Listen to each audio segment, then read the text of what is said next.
నాయకులకి అందరికీ ధన్యవాదాలు. పథకాలు అనేటివి కాంగ్రెస్ గవర్నమెంట్ కావచ్చు, వైఎస్ఆర్ గవర్నమెంట్ కావచ్చు, టీడీపీ గవర్నమెంట్ కావచ్చు, ఎవరివి కాదు, ఏ గవర్నమెంట్ అయినా ఎవరైనా చేసుకోవచ్చు.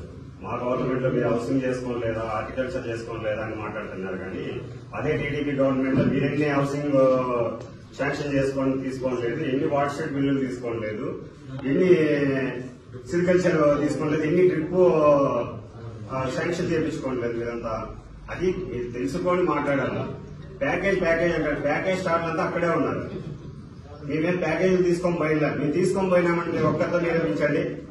మీ మనస్సాక్షిని మీరే ఆలోచన చేసుకోండి ఏం మాట్లాడుతున్నారని. ప్యాకేజ్ మీరు తీసుకున్నారా, అక్కడ ఉన్న వాళ్ళు మేము తీసుకున్నామా? మేము ఆ పార్టీలో కొన్ని రోజులు, ఈ పార్టీలో కొన్ని రోజులు ఉన్నారు.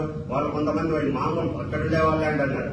ఎవరెక్కడ ఉండేవాళ్ళు, ఎవరెక్కడుండి ఏ నాటకాలాడి ఎవరేమి పనులు చేసుకున్నారని ప్రజలంతా గమనిస్తుంటారు.